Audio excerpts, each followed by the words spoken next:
नमस्कार, स्वागत है आपका जीत साधना चैनल पर। दोस्तों, साल 2025 का पहला चंद्र ग्रहण होली के दिन 14 मार्च को लगने जा रहा है। हाँ, आपने सही सुना, होली के दिन यह ग्रहण होगा और यह सिंह राशि में स्थित होगा, साथ ही उत्तर फाल्गुनी नक्षत्र में घटित होगा।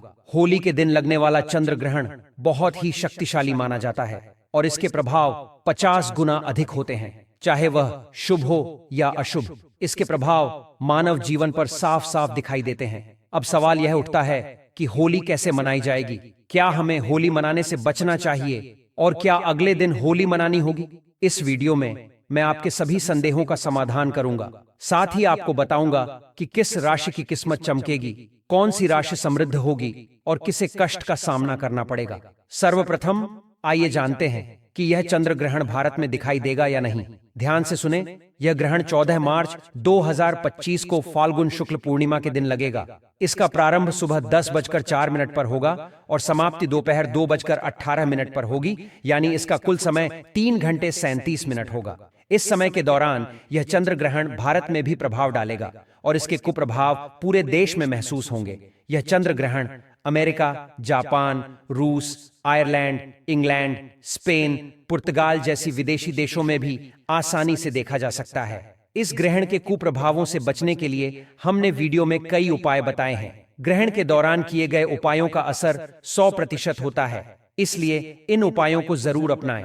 आपको यदि धन की प्राप्ति की कामना है तो इस समय महालक्ष्मी जी के मंत्र का जाप करना चाहिए। वीडियो में आगे मैं और अधिक जानकारी दूंगा, इसलिए इसे ध्यान से देखें और सुने। इससे पहले यदि आपने अभी तक वीडियो को लाइक नहीं किया है तो कृपया लाइक कर दें और कमेंट बॉक्स में AUM नमः शिवाय और हर हर महादेव जरूर लिखें। भगवान भोलेनाथ ही हमें ग्रहण के कुप्रभाव से बचाते हैं। आइए अब जानते हैं कि ग्रहण के दौरान क्या सावधानियां रखनी चाहिए। सबसे पहले, ग्रहण के दौरान यात्रा से बचें, क्योंकि यात्रा करने से दुर्घटना का खतरा बढ़ जाता है। यह काल का योग कहा जाता है और इस समय यात्रा करने से अकाल मृत्यु का खतरा हो सकता है। यदि आप यात्रा कर रहे हैं तो अपने इष्ट देव का ध्यान करें। सूतक काल के दौरान घर पर ही रहें और बाहर न निकलें। कोशिश करें कि ग्रहण की रोशनी आपके घर में प्रवेश न करे। ग्रहण से पहले ही घर में प्रवेश कर लें और बाहर न जाएं। ग्रहण की रोशनी आपके शरीर पर प्रभाव डाल सकती है, इसलिए इससे बचना चाहिए। सूर्य ग्रहण की तरह चंद्र ग्रहण को भी नग्न आंखों से नहीं देखना चाहिए। कई लोग इसे नग्न आंखों से देखने की गलती करते हैं, जो हानिकारक हो सकता है। दोस्तों, ऐसा माना जाता है ग्रहण को नग्न आंखों से देखने पर व्यक्ति की बर्बादी आती है, व्यक्ति के जीवन में तबाही आती है। तो इस बात का विशेष रूप से ध्यान रखें और ग्रहण से पहले और ग्रहण के बाद स्नान अब अवश्य करना चाहिए। कहा जाता है कि ऐसा करने से ग्रहण का कोई भी नकारात्मक प्रभाव नहीं रहता। सूतक काल के दौरान कुछ भी खाने पीने से बचना चाहिए। जब सूत काल लग जाएंगे तो आपको खाने पीने से बिल्कुल ही परहेज करना चाहिए और अगर ग्रहण से पहले कुछ भोजन बच गया हो तो ग्रहण खत्म होने के बाद इसका सेवन ना करें। नया भोजन बना करके आप सेवन कर सकते हैं और अगर आप इस प्रकार के भोजन को सेवन करते हैं तो यह आपके शरीर में बीमारी लाते हैं। यह आपकी कुंडली में दुर्भाग्य को लेकर के आते हैं, आपके जीवन में बर्बादी लेकर के आते हैं। अब आप में से अधिकतर लोग बोलेंगे कि बचे हुए खाने का इसका क्या करें। एक काम करें, बचे हुए जो खाने पीने की चीजें हैं, भोजन है, आप गौ माता को दे दीजिए। वहां पर जो पशु है आप उनको खिला दीजिए, या फिर अगर आप स्वयं खाना चाहते हैं तो तुलसी के दल उसमें डाल करके खा सकते हैं। लेकिन मेरी सलाह है कि इस प्रकार के भोजन का सेवन ना करें। इस प्रकार के भोजन हमारे लिए स्वयं के लिए विनाशकारी हो जाता है। देखिए भक्तों, हम तो सिर्फ सलाह दे सकते हैं, समझा सकते हैं, उपाय बता सकते हैं, बाकी आगे आपकी मर्जी। चंद्र ग्रहण के दौरान गर्भवती महिला रखें इन बातों का ध्यान, जैसे कि ग्रहण के दौरान गर्भवती महिला घर से बाहर ना निकले, किसी भी परिस्थिति में ग्रहण को ना देखें। ग्रहण के दौरान अपने पास दुर्वा घास जरूर रखें। दुर्वा घास रखने से ग्रहण का प्रभाव समाप्त होता है। मैं सभी दर्शकों को बताना चाहूंगा, चाहे आप भी हो, गर्भवती हो या ना हो, कोई बहन हमारे वीडियो को देख रहे हैं, भाई वीडियो को देख रहे हैं, तो अपने पास में दुर्वा जरूर रखना। ऐसा माना जाता है दुर्वा घास रखने से ग्रहण का प्रभाव समाप्त होता है और इस दौरान सिलाई है, कढ़ाई है, बुनाई है, जैसे जो भी काम कहे गए हैं, काम को नहीं करना चाहिए और शांति से काम ले। किसी भी प्रकार का मान फिर शारीरिक तनाव आपको नहीं करना है।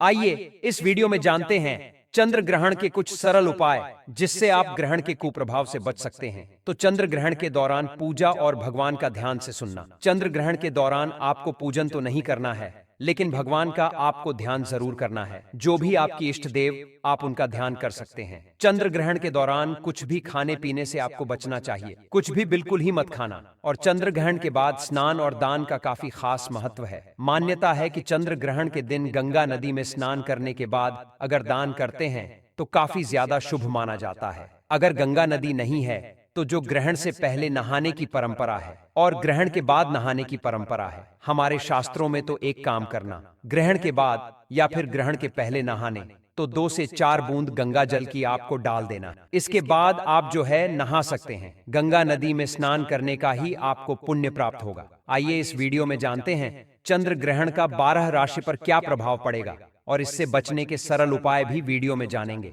लेकिन उससे पहले निवेदन है, श्री शिवाय टीवी चैनल को सब्सक्राइब जरूर कर लेना। तो सबसे पहली है मेष राशि। आपकी राशि पर इसका प्रभाव अशुभ बताया जा रहा है और इसी के साथ किसी भी प्रकार की आपको घात हो सकती है। ध्यान रहे, आपको ग्रहण के समय में घर से नहीं निकलना है। दूसरा है वृषभ राशि। इस राशि पर इसका प्रभाव अशुभ रहेगा। आपको किसी भी प्रकार की हानि हो सकती है, आपको सावधान रहना है। मैं आप लोगों को इससे बचने का उपाय भी वीडियो के आखिर में बताऊंगा।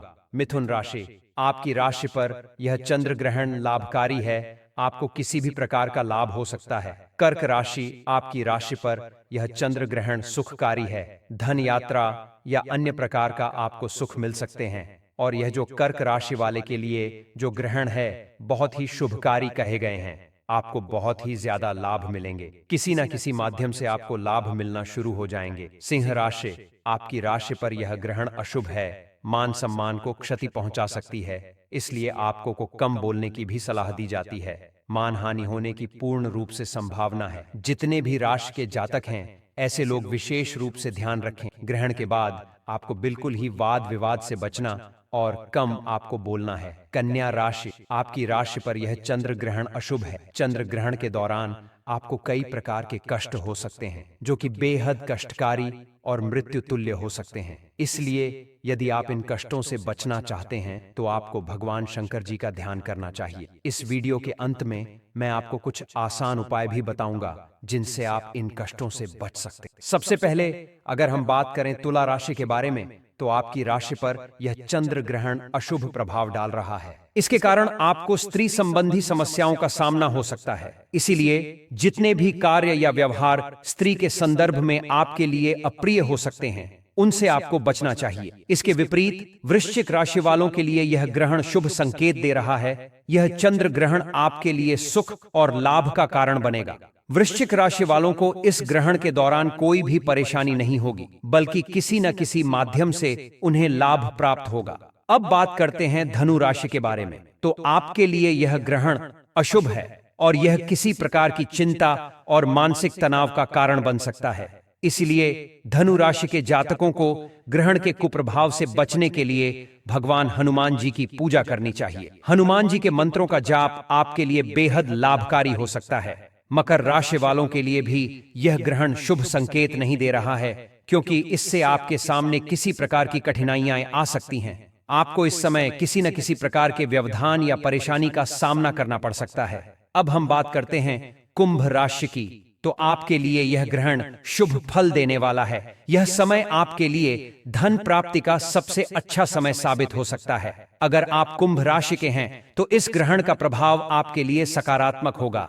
इसके बाद है मीन राशि, जो कि आखिरी राशि है। मीन राशि के लोगों के लिए यह ग्रहण अशुभ साबित हो सकता है। यह ग्रहण किसी भी प्रकार की क्षति या नुकसान का कारण बन सकता है। इसलिए मीन राशि के जातकों को इस ग्रहण से बचने के लिए विशेष सावधानी बरतनी चाहिए। अब हम जानते हैं कि इस ग्रहण के बुरे प्रभावों से बचने के लिए क्या उपाय किए जा सकते हैं। सबसे पहले ग्रहण के दौरान गुरु मंत्र का जाप करना चाहिए। यह मंत्र आपके जीवन में सकारात्मक ऊर्जा का संचार करेगा और ग्रहण के कुप्रभाव को कम करेगा। अगर आपके पास गुरु मंत्र है तो आप उसका जाप करें। अगर आपके पास कोई गुरु नहीं है तो आप भगवान शंकर जी को गुरु मानकर उनके मंत्र का जाप कर सकते हैं। ज्योतिष शास्त्र के अनुसार गुरु ग्रह को ग्रहों का स्वामी माना जाता है और इसे ग्रहों का ताला भी कहा जाता है।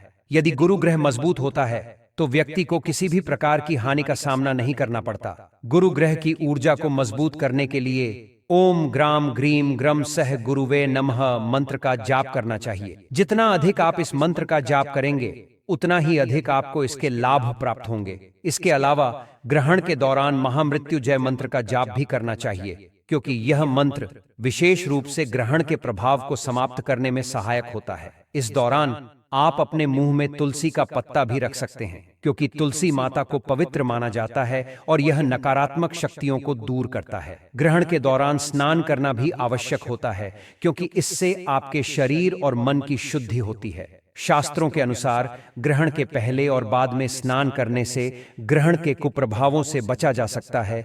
इसके साथ साथ आप महामृत्युंजय मंत्र का जाप करें, जो ग्रहण के दौरान विशेष रूप से प्रभावी होता है।